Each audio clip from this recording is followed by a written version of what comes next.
Buff Nation, what up? BWB, my bandwagon buffs. What it is, what it does, and what it's gonna be.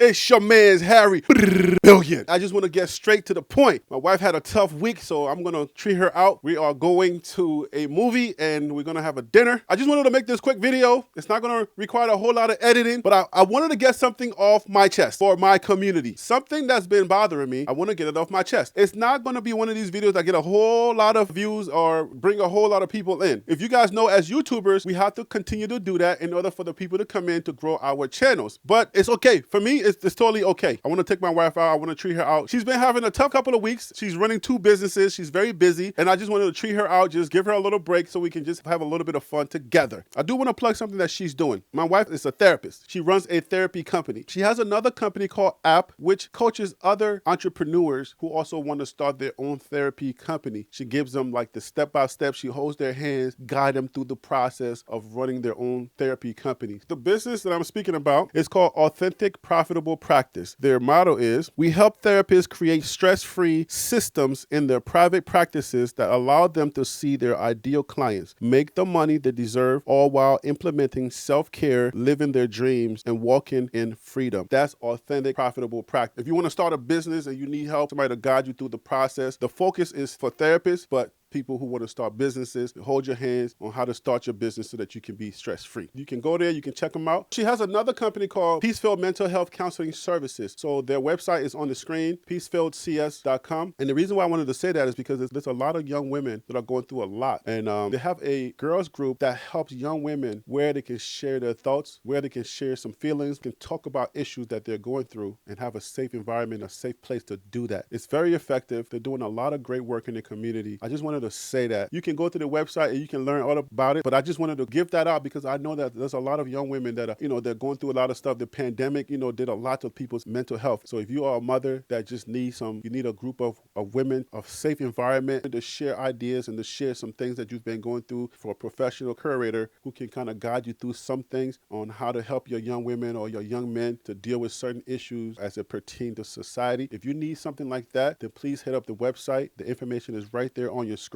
I just wanted to put out this video. It's a general video for my constituents, for my base, for BWB, for those people who follow me, for those people who are familiar with my style and who I am, at least for these last couple of months. If you're a new person, or one of those situations where you go to a new church and you're like, I came in a new church, but the pastor wanted to talk to his congregation and talk about an issue that he's been having with his congregation. Unfortunately, that's the time that you decided to go to church.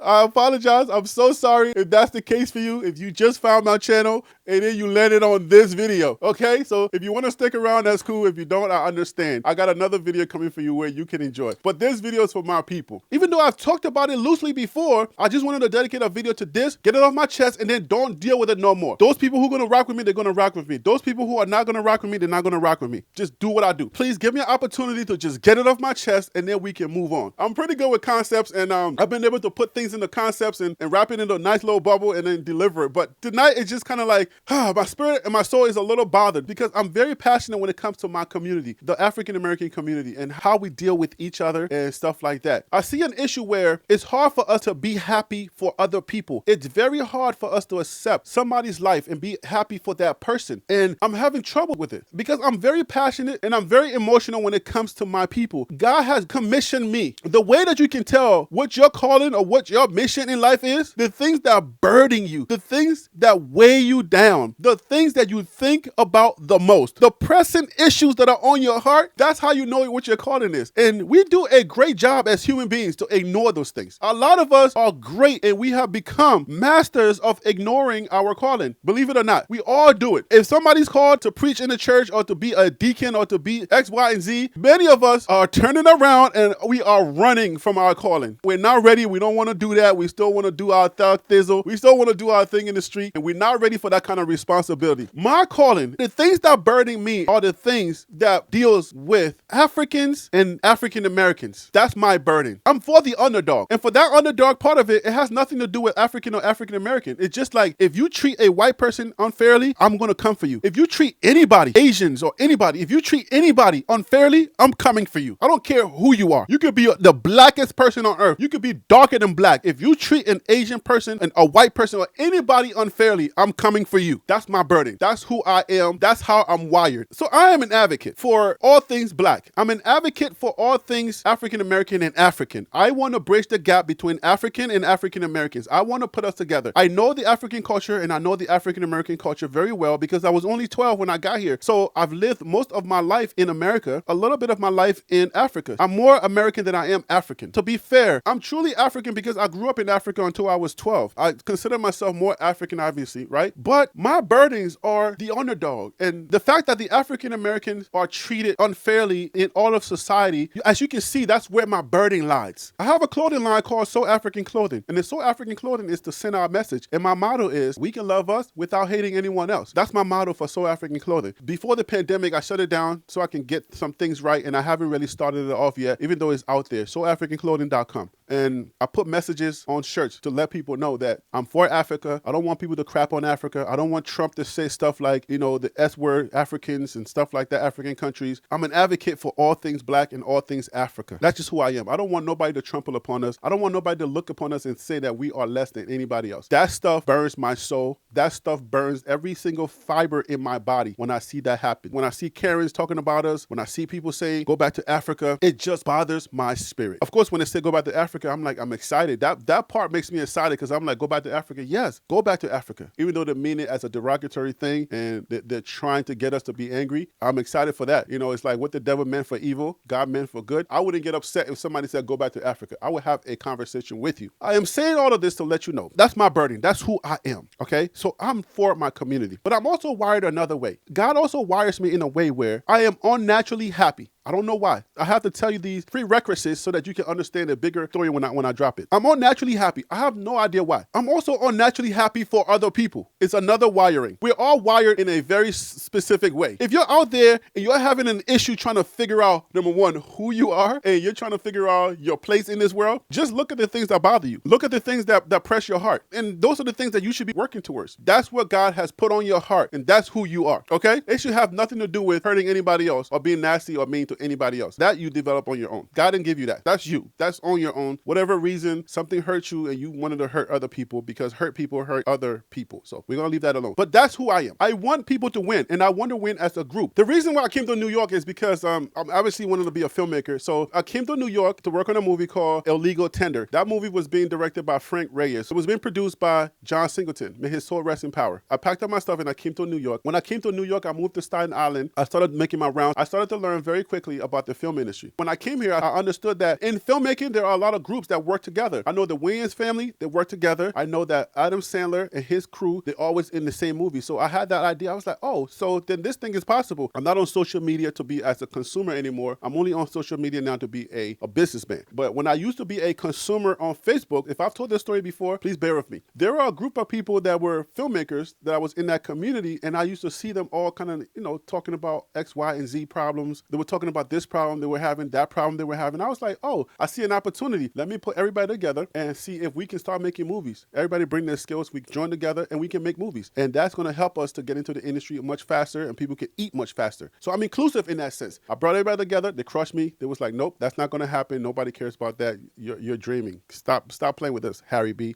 You're dreaming. So they crushed me on that one. I left it alone. I've always been inclusive. I've always been the guy that roots for other people. When I see people winning, the people that know me, I used to write stuff about my friends. I used to highlight my friends. I used to put them out there like, oh, this person is doing this great thing. The people that know me can attest to that. I love when my friends are doing things, and I have no envy bone in my body. I want people to win. I was very wide-eyed when I came here, but once I got into the industry and I started meeting celebrities and I started working with other celebrities and I started meeting a lot of people, I met Bob Johnson, his nephew, and I worked with his nephew, and I started learning that these celebrities were just people just like myself. My wide eyes became a little more narrow and became a little bit more focused to understand that people are just people. Even though they have better opportunities or they have big opportunities, they're just people. They're just like us. Once I learned that, then I settled in myself and who I was. I have to now say I'm unnaturally happy, unnaturally wired to love people and be happy for other people. It's unnatural because it seems like other people don't understand that. When people see me being me, they don't understand it. They don't know how to interpret that kind of niceness, that kind of happiness. They call me weird. They think I'm phony. They think I'm putting on a front for something. They just can't figure it out. So they think think I'm phony. I'm not phony at all. This is just me. I'm realizing that so many of us in our community are not able to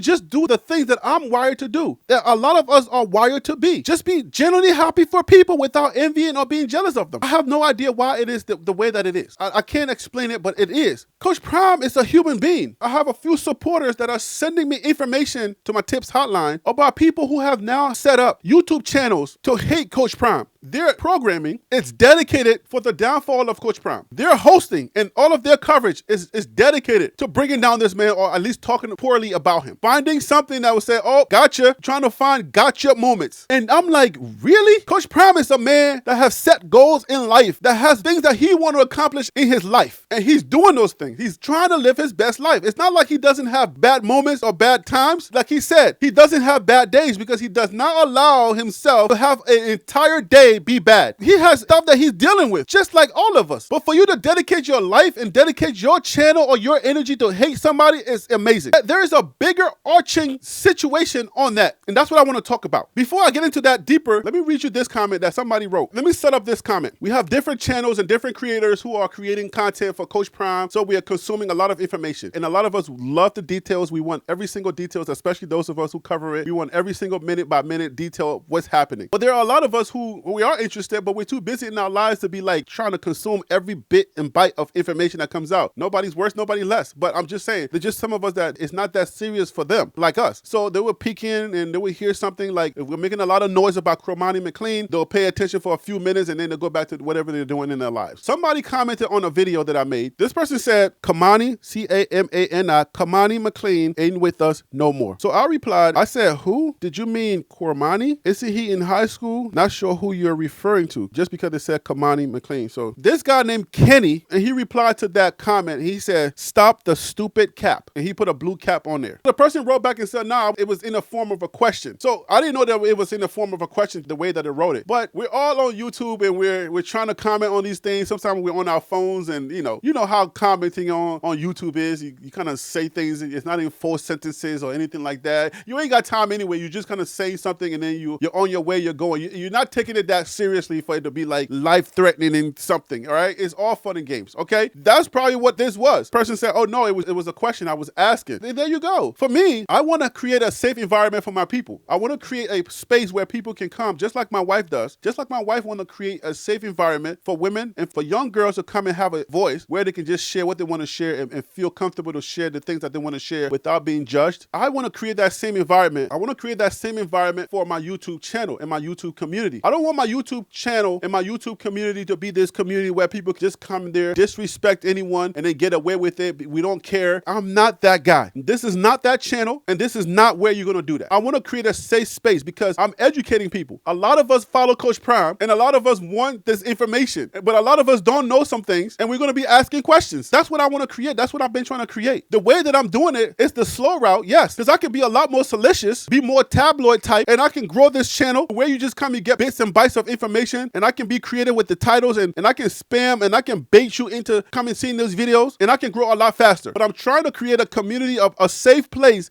where people can come and feel safe to, if you don't know anything about football, to ask your questions. And then if you see something that's exciting, I want you to be able to comment and be like, just add your little voice to the conversation and be safe to do that without somebody judging you. It's like one of these gyms where you go to the gym and people are going to body shame you. You got the big muscle bound people coming there. Hey, are you done with that weight? Get off the weight, man. You ain't ready for this. At certain gyms, you go there to create a safe environment for you to come and feel comfortable so that you can work out and do the same thing that everybody else is doing. I'm trying to create that here. I'm trying to create that with TLP Sports Club. Because I'm in the comments, I'm there, and I'm speaking to people. I'm not going to allow people to come there and disrespect my community members or my club members, my family, and just get away with it. When this person wrote what they wrote, Kamani McLean, because it said Kamani, I didn't know that they were talking about Cormani McLean. I figured that's what they were talking about, but I didn't know, so I just replied, hey, who are you talking about? So here comes Kenny. Kenny's like, stop the stupid cap. It's like, that's disrespectful. So I replied to Kenny. I said, at Kenny, stupid cap with a blue cap. Explain yourself, Angry Joe. We are a respectful group around. I meant to say we are a respectful group around here. Not some of those other channels you rush and abuse. I'm respectful and I have conversations with my people. This is not a dormant channel. You call me stupid, I'm going to respond. Your turn. This is what Kenny wrote. Kenny says, WTF. We all know what that is, all right? He's a classic one. WTF are you talking about? I'm referring to the guy who said Cormani wasn't with the team and couldn't even spell his name. At TLP wasn't on the comment, was it? I can critique your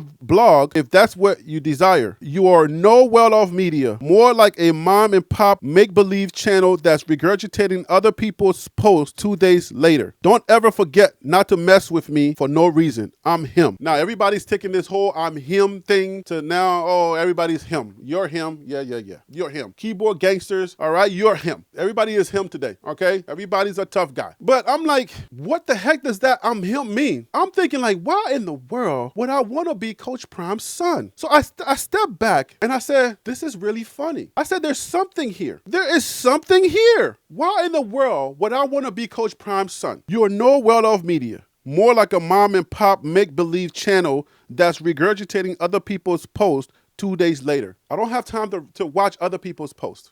I'm always too busy to even look up to see what's happening. That's why I keep pressing y'all guys, hey, send me stuff because I'm so busy. Sometimes I'm editing a video. I'm shooting this video right now. Something's coming on the wire and I'm going to miss it. But by the time I finish editing this video, that thing would have already been posted by everybody else. And then I would have had to now cover it and be late on it. So that's why I add my perspective. So my perspective is the thing that people come here for. Not necessarily because I'm breaking news. I cannot keep up with breaking news. I have a family and I have other businesses that I'm running. I have other things that I'm doing. This is my primary job right now. But I have a family and I have other things that I have to pay attention to. I don't have time to cover every single thing, the breathing second that they come out. I can't do that. I can't keep up. But why would I want to be Coach Prime's son? And why would Kenny say that I'm no well-off media? I'm no ESPN either. I'm no Fox Sports either. I'm no Coach Prime either. But why would Kenny say that? There's a bigger arching issue here. There's a bigger issue here. And that's why I wanted to cover this, because he said that. That's something and that's in his heart. He's thinking about that. Kenny is thinking about the fact that I'm no well-off media. And then in my brain, I'm thinking, well, why would I want to be well-off media? That's Coach's son, Deion Sanders Jr. He started a media company. It's a family business. He's covering his father. Why would I want to be him? Why would I want to be his son, Coach Prime's son? It's weird. It seems and feels weird for somebody to be out here thinking that. It seems and feels weird. Is he not settled in what he is? I have no desire to want to be well-off media, to want to even work for Coach Prime. No desire whatsoever, inkling in my body. Coach Prime and his team put out a message calling for creators, for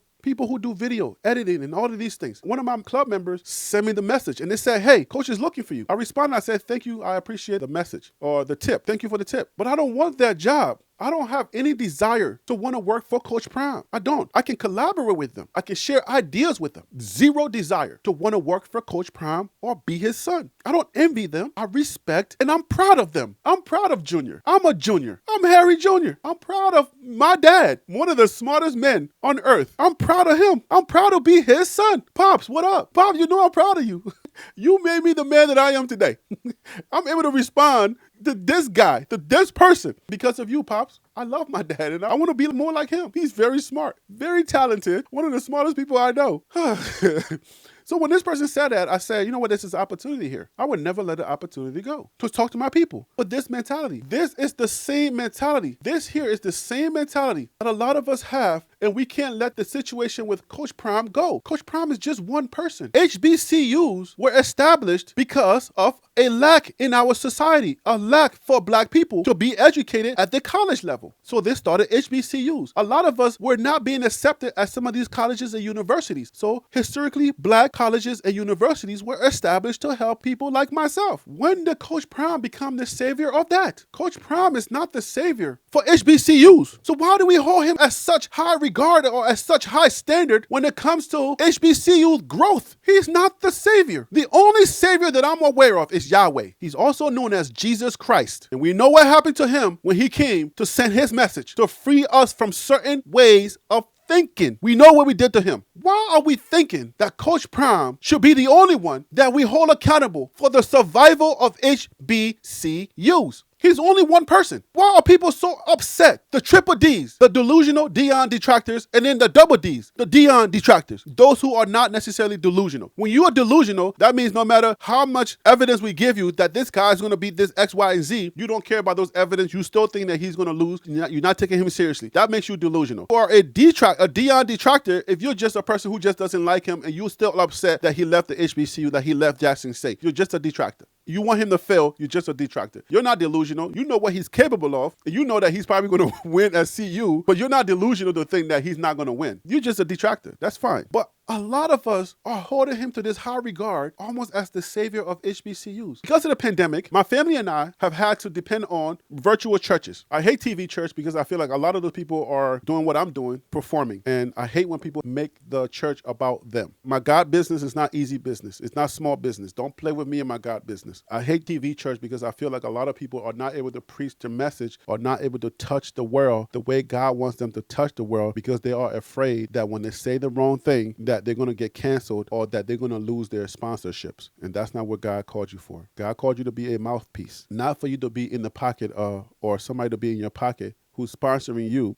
that you're going to be afraid to preach a message that God gives you. If you're afraid to preach a message that God gave you, you should not be a preacher. Not at all. You should stop being a preacher. That's why I hate TV churches. But we found a pastor. His name is Pastor Michael Todd, Transformation Church. He's young, just like myself. He's bold, and he speaks the truth, just like myself. I speak the truth. In one of his messages, he says that if you show up in a situation, consider yourself the solution. Paraphrasing. If you show up in a situation, consider yourself the answer to that prayer. Somebody prayed for something, and then all of a sudden, you showed up. God sent you. Now it changed my brain. It changed the way that I look at things. Because in our society, we are so used to waiting for Superman. So that changed me totally, the way that I think. Man, somebody needs to do something about that. Whenever we see anything in our society, they should do something about that. Who is they and who is that somebody that you're speaking of? There are issues where it takes an institution or it takes the government to make that thing happen. But there are a lot of situations where we as individuals, even as small as we think we are, we can be the change that we're looking for. Obama said the same thing. Be the change that you see or that you want to see. Be that change. So I'm looking at it like that. My brain is now wired in that way now. I put that wire in my brain. Oh, so when I show up in a situation, what is a new friendship? We just meet a new couple. They are afraid to meet any new couples because maybe some traumatic situation happened. They trusted some couples and then maybe the other couple went and started sleeping with the wife or the other couple started sleeping with the husband. Or, people are traumatized out here. There's a lot going on out here in these streets. So people have issues. When I meet a new couple, I feel as if this could be a prayer for someone. Somebody who needs somebody authentic. Me and my wife. Somebody who needs a couple who are authentic, who understand their mission, who knows who they are. Don't mess around with this couple. Don't say the wrong things. Don't have sexual innuendos. Don't make sexual jokes. Don't say certain things to these couples. Respect their boundaries. Respect that they are a couple. Being the guy, don't try to push up on his wife. Don't look at her weirdly. In the situation, all of that stuff is not in my forefront. Maybe they pray for somebody authentic. Maybe they prayed for and they're asking God for an authentic couple that they can now be friends with no ulterior motives. Maybe that's the situation. I don't know. But now I have to start thinking like that. But why is this guy, why does he want to be my friend? I don't know. Oh, maybe he needs somebody who would tell him the truth. Maybe he needs somebody authentic like me. Maybe he needs a real man in his life that would say, hey, listen, what you're doing and what you're saying is not correct. Don't do that. Don't say that. Not all white people are racist. I don't want you to say that around me. I know that you're black and we're all black power. And even though we're in secret, nobody's around and no microphone, nobody's wearing a wire. Don't say that about white people. Don't cloud my mind. I'm on a bigger mission. I don't need to be in a conversation about all white people are racist. I don't want to hear that from your mouth. Maybe nobody's ever told that person that. And I'm the guy that's going to tell him that. Maybe that's why God put me in his life. He needed somebody to be there for him in that way. Now I'm looking at myself now as that change agent in small and big issues. Maybe that's why I have this YouTube channel. I didn't have to be successful. God didn't have to give me this platform. But somebody also says that God don't just open doors to just open a door. Another pastor at that same church says God doesn't open doors for people. God opens doors for himself. God opens a door. He wants a seat at that table. God's probably not giving me this platform because I'm this great speaker. I'm this great orator. Maybe God wants me to be able to deliver messages like this. Maybe I'm the only one. Maybe I'm one of the ones, not the only one, because God can use the rocks to talk if he wanted to. God can use these cameras that I'm recording on. He would turn these cameras into speaking things and then we can talk. This microphone would start speaking if God wanted that. So maybe I'm one of the ones that is bold enough to pray when somebody says, send up prayers. Maybe I'm one of the ones that's not afraid of my audience, that I'm going to pray. Maybe I'm one of the ones that would say a message like this to my people. Maybe that's the seat that God wants at the table. I don't know. But I know now, and I'm accepting myself, whenever I'm in a situation, a new situation, that I am the change people have been praying for. We come back to Kenny. He thinks that I'm sitting here wanting to be well-loved media. He thinks that I'm here trying my hardest to steal people's content. I want people to win and not cheer for people unnaturally. When I first started, I saw John the Liquidator, and I went on his channel and I try to reach out my hand to him. And I said, hey, in a playful way, I said, man,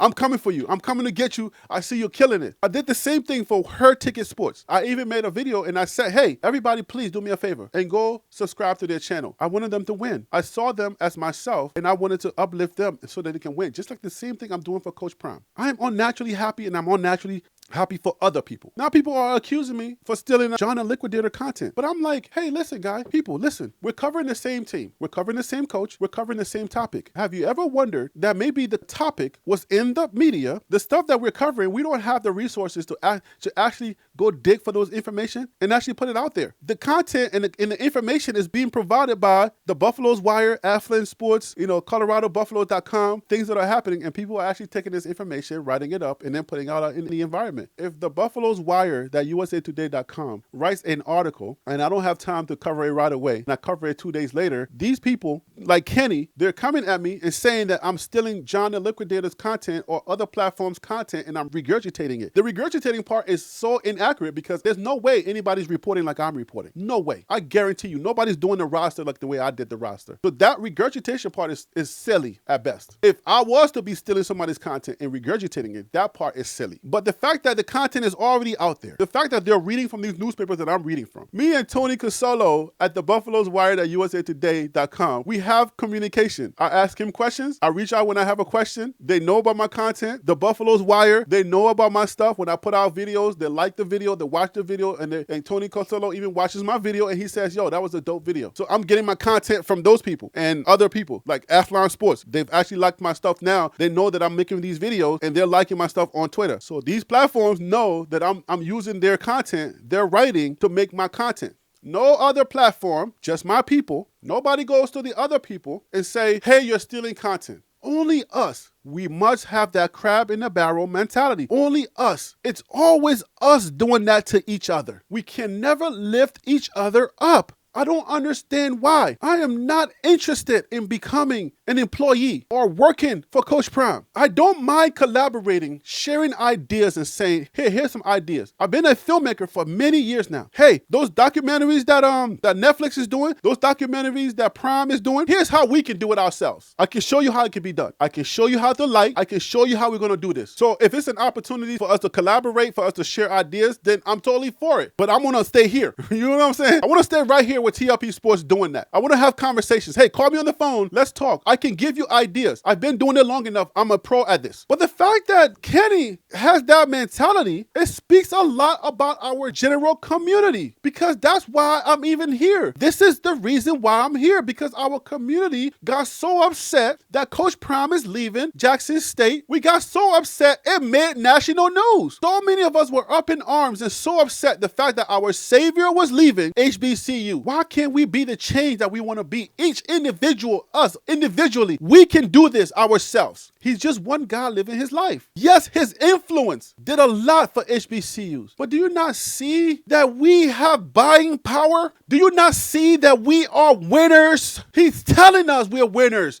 We just have to change our way of thinking. He's preaching it. Elevate your thinking. I don't envy Junior. I'm a junior. I don't envy Junior. I love him and I want him to win. Elevate your thinking. You can save the HBCUs. I can save the HBCUs. I know how to do it. I can do it. Just start saying that. I'm the savior of HBCUs. I am the guy that can do that. If we start taking that into consideration, I guarantee you, we would not be at the bottom of society where everybody looks down upon us. They only take what's good from us and use it for their own benefit. But when it comes to anything important, we're the bottom. They're still going to shoot us in the street like we're animals. The fact that we have to keep saying Black Lives Matter is what I'm talking about today. If Black Lives Matter, let's make it matter. Let's let it matter in other places. Let's elevate our thinking so that Black lives can matter to other people, so that we are not talked about, downtrodden on in conversations behind closed doors. Black Lives Matter. They take our culture and they use it for their benefit. They take our music and our swagger and other things that we have. But that is not all that we can provide. We can provide a lot more. If we just stop being low-hanging fruit, HBCUs can be brought up to Power 5 level. It's simple. We can do that. It is very simple. It can be done. What is the percentage of alumni, meaning the people that graduate from HBCUs, that give back money? We're rich now. We're not slaves anymore. We have opportunity now. What is the percentage of us that can give to those HBCUs if we had the money? A lot of us are living hand to mouth, but a lot of us are well off. Pun intended. A lot of us are well off, and we can provide the change that our community needs. We can train our kids to think on a higher level, to not post with guns on IG. We can change our mentality to tell our kids, don't post with guns on IG. You don't have to be a thug. You don't have to be a gangbanger. You're a millionaire. My kids are going to be monsters, beasts, because I'm telling them every day, you're the best. You're going to be the best. You have no choice but to be the best. I'm telling my kids this all the time, and I want all the parents that are connected with me to tell your kids the same thing. You're the best. You're going to be the best, and you're going to think right. I dress like this when I go to my child's school because I want people to see. I want people to say why he looked like that. But his kids are one of the smartest kids in the school. Not about the way you dress. It's about what's in your head. How is my kid one of the smartest kids and I'm dressed like this? You have a prejudice. That has nothing to do with the way I'm dressed. Get to meet me. Get to talk to me. Then you will understand why I'm dressed this way. I'm trying to reach a generation of people that nobody can reach. I'm trying to reach some kids that think they can't be as good as any other kids. We have to elevate the minds and our thinking. In order for us to get to where we want to get, we are the change that we want to see. That's how I think. I'm not envying Coach Prime. I'm not envying nobody. I don't want to be anybody. I want to be Harry billionaire. I'm trying something new. This is not all I am. It doesn't mean because you see me on YouTube that I ain't about nothing. This is enough for me. I have accomplished more in my life than you can dream of. I want everybody else to win, and I'm for that. That's who I am. But I'm ready for us to elevate our mind. I'm ready for us to elevate our level of thinking. I'm ready for us to stop being crabs in the barrel. I'm ready for that change. I am that change agent that we've been crying for. I'm that guy. I'm him. I'm him. We can't keep tearing each other down. We can't keep slapping people on stage. That's not us. We can't walk up to people and slap them. That's not us. Elevate your thinking. We keep bickering, complaining. You're not this. You're not good enough. You're not this. We start something. We're putting each other down. We can't never lift each other up. Why should me and John the Liquidator be fueling, bickering? Why? I care for him. I want to see him win. That's why I told other people to go there. I'm not responsible for his numbers, and I'm not claiming to be. But I want him to win, like genuinely. I want John the Liquidator and her sports and other people to win. That's me. I'm him. It's inside of my heart. I'm wired that way. Unfortunately, some people can't see that. But I wonder why. Why is Africa where everybody gets their resources? The entire world gets their resources from us. Why are we still down? Why are we still considered a third world nation? Those are the issues that bug me. These are the things that bug me. These are the type of things I'm worried about. I'm not worried about John the Liquidator. I'm not worried about stealing Deion content. I'm trying to elevate our thinking. That's why I'm drawn to this kind of content. That's why I'm drawn to Coach Prime. I'm drawn to him because he subscribed to the thinking that I have. The same kind of thinking that God has called me to be. Excellence. Black excellence is what I'm called to propel, to put out there. We don't have to be talked about. People don't have to look at us and think, well, why is he dressed like that? They don't have to. I can rock my hat like this and go to my son's private school. And I don't want you to think with prejudice. Take me for face value. Until you hear me open my mouth. Until you see my son. Oh, you're his dad? Yes. I'm the beast that you're talking about. His dad. I'm him. My thinking is higher. Not how I look, but they're gonna keep judging us. And they're gonna keep thinking that we're these thugs. They're gonna keep thinking that we are no good. They're gonna keep thinking that we're these RG gun toters. If we just can't get our minds right, please elevate our thinking. We have to do that. Because if we don't do that, the mindset and the conceptions that they have in their mind, the biases, the prejudices, and everything, they're gonna keep thinking that because we are not able to elevate ourselves. This is what we're preaching. This is what Coach Prime is preaching. You're not getting it. It's time to get it. We're not just here to be talking. When are you gonna wake up? This is not about Coach Prime. I didn't even know why I started this channel. Now I'm starting to understand why. I didn't even know I was being successful on this channel. I'm like, God, but I'm a dope filmmaker. Why am I not successful as a filmmaker? Why am I on YouTube? Now I understand why. Our journeys and our destinies are gonna go in different directions at times. God works in mysterious ways. God absolutely works in mysterious ways. You can bigger, you can bite, you can scratch, but he's gonna do it his way. Coach Prime is a vessel. He's being used by God. Coach Prime is only a vessel, just like you and me. I'm a vessel. I've been asking God, hey God, whatever you want. I'm at that point in my life, 40-something years old. I'm there now. I'm like, God, you know what? I've been running. I've been backpedaling. I've been trying to run away from my destiny. I've been trying to run away from my calling all my life. So you got me. Here I am. Use me how you want to use me. Whatever you want to do with me, all right, I'm here. I give up. I'm tired of running. Just go ahead. I'm empty. I don't know what to do anymore, but my people are suffering. My people are dying in the streets. My people are suffering. What do you want me to do? Do whatever you want to do. Here I am. Use me. I'm doing this for you. I don't care about YouTube views. I don't care about all of this. I just want to be used by God, and I don't care anymore. You're hurting. I know you're hurting. You think I want to be Coach Prime? You think I want to be his son? Are you crazy? Stop the silliness. I want John the Liquidator to win. That's why I reached out to him, because I know what he needs. We're not even there yet together, so I thought we can get there together, but again, just like I was shut down when I came to New York, try to put that filming group together, I was shut down. I reached out, I was shut down. But I know I have a bigger purpose, and we have to stop this crab in the barrel mentality. If it takes me making more videos like this, I will make more videos like this. I now understand that I'm covering Coach Prime for a different reason from this talk. From this video, I'm understanding that I'm covering Coach Prime for a different reason. I hope you see it to this part. I hope you see it to the end. I'm him, and I'm ready to be used by God to do whatever he wants. I'm him, and I wish and I pray for my people so that you can be her and you can be him, just like I'm him. We can all accept our calling, not run away from it, and stop tearing down each other. My friends, I laid it all out tonight. I'm only going to cut a few things out of this video, and I'm going to post it. Let's do better. I'll leave it there. I'm Harry B. That was the Liberian Perspective. TLP Sports Club. Blah.